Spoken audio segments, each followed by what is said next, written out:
lot of prescribers are faced with a dilemma, ethical and legal dilemmas, stemming from patients who they suspect might be diverting their prescription drugs. But the problem is it's difficult to detect whether a patient has a substance abuse problem or is being deceptive. Those deceptive patients might be deceptive because they're seeking drugs. And so, of course, we start with the realization that it's going to be difficult for prescribers to detect this deception because even police officers have difficulty doing so. So it raises these ethical issues, is that if a physician or a prescriber suspects that their patient is diverting or suspects that they have a substance abuse problem and they subsequently deny them medication, there may be the possibility that this person actually needs that medication and essentially they are denying them pain relief.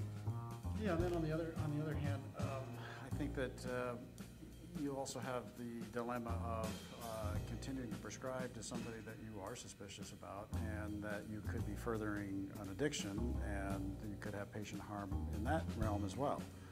So it's a problem on both sides. Ask the patient what they think is going on. Have an honest conversation. Don't be afraid to confront what you feel might be going on. And there's no shame in that. This should be viewed as a potential disease beyond pain management or chronic pain. So I think you're doing a disservice to the patient if you don't ask the question.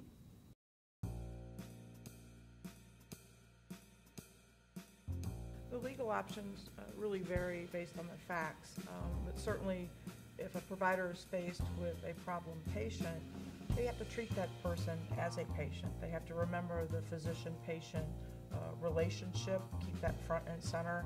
They should avoid labeling and not avoid the issue. So talking to the patient about a potential problem, if it's an abuse or an addiction issue, the state licensing boards are going to encourage the provider and in some cases mandate that there be a referral. The patient who has an abuse or addiction problem or even the appearance of one might be beyond the scope of the physician's practice. Let's say it's a primary care physician. The responsibility from a regulatory or licensing board sense, and certainly ethically, would be to take that patient and get them some help and not just wash your hands of it because it's beyond your scope. So it raises a lot of issues there.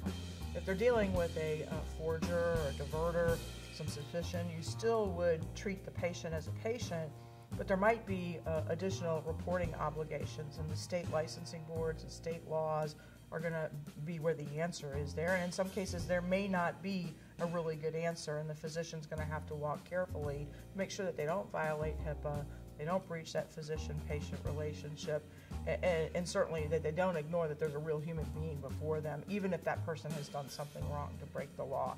They need to be careful about all of those things and document their decision-making and rationale clearly. Well, when faced with the possibility that one of your patients might be diverting the drugs that they have been prescribed, it's important, of course, to dig deeper, to find out what those facts are, and to have an established protocol about what you're going to do if indeed that is the case. Oftentimes, what could be necessary to plan in advance is to contact the prescriber's own medical association in the state, because there's so much variation among the states about how they handle these things concerning discharge or termination of the patient-provider relationship. And so the medical associations would be a good resource about what the most current law and policies are in that particular state.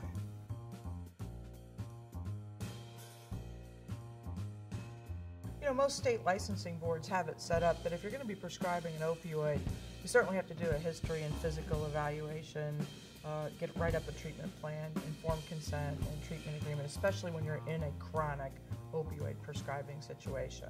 Every practitioner should be familiar with those and make it part of the protocol. Also, thinking about a slow dance with the patients. You don't know this person very well if they're a new patient. Take some time, get the old medical records, do a PDMP check, the prescription drug monitoring database or program. Get that information. Maybe there'll be a drug test involved. You know, go very slow and cut down on the potential for a hit and run where a patient's coming in just to get a prescription. It can cut down on a lot of other problems as well and set the stage for a very good relationship where the physician can trust but verify the patient's situation. I'd add to that too. I think it's I don't think it's out of the scope of good practice to even have a conversation pre-prescription of opioids to say, you know, I'm considering prescribing these things to you, but just keep in mind that these can cause problems with people, and you really don't know whether it will or won't unless you do it, or you take these medications. But these are the things that you should be aware of that could go wrong, and if something is going wrong, I need to know about it as the prescriber. And you know, there's certain behaviors or family history or history of the patient that would also be indicative of a higher risk patient if they're on opioids. And as Jen is saying, go slow, find out if that patient falls into that group, and that you want to, you know, have an even more detailed conversation with that patient pre-prescription. You know, just so you establish, like, you know what, I'm here for you. If you're gonna, I'm gonna prescribe these things to you, but I'm here for you. And if something goes south, there's no shame in saying, I think I'm having a problem with these things. It's affecting my life. It's doing more for me than just pain management. I'm getting something else going on here. And so be really honest up front about the risks and open that dialogue pre-prescription would be probably pretty effective.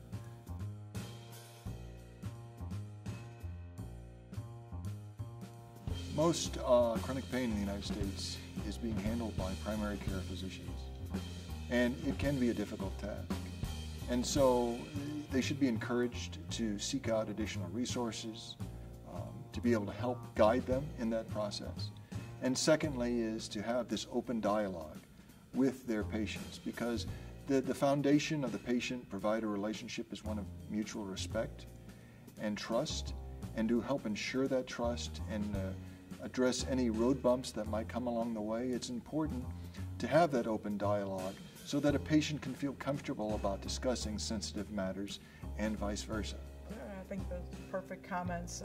You know, it's always difficult as a lawyer to address primary care physicians and say, these are the things you're supposed to be doing, and they have so much to do as clinicians. I really think we go back to the patient as the center of this relationship and realize there's going to be bumps in the road, and that the most important thing is to keep that relationship on a factual platform, be sensitive to the fact that that patient may end up beyond your scope of practice, be sensitive to the fact that there's always the potential somebody might scam you, but in reality, always be caring as a physician and do what you can to get the person help. That is really one of the most needed things in the country right now. Yeah, and to add to that, I would say that every prescriber, every physician that is potentially going to prescribe opioids or any other medication that potentially somebody could be become addicted to, they should probably do their homework and build themselves a network for referral, because it's going to happen. It will happen if you prescribe these medications. So having a network is something that gives you the confidence to ask the question in the case that you get the positive answer. So I think a lot of prescribers are hesitant to ask the question because they really don't know what to do next. And what do I do next? What if they say yes? What am I going to do now? So build the infrastructure for referral. Understand what's in your community, what's available in your community, so you can readily hand something to this, you know, refer this person at least to AA, at least to a 12-step meeting, or an addiction specialist, or somebody who, you know, is equipped to really handle that sort of thing. It should be fairly seamless. I think that's what makes it very effective.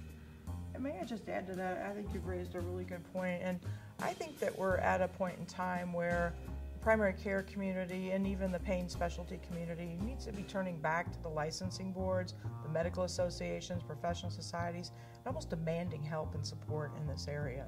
There's not a lot of resources to go around in some locations, and if we can set that up as a positive platform, help us get prepared to take care of these people that might be diverting, might be abusing, might be addicted. How do we do this? We need help with these resources.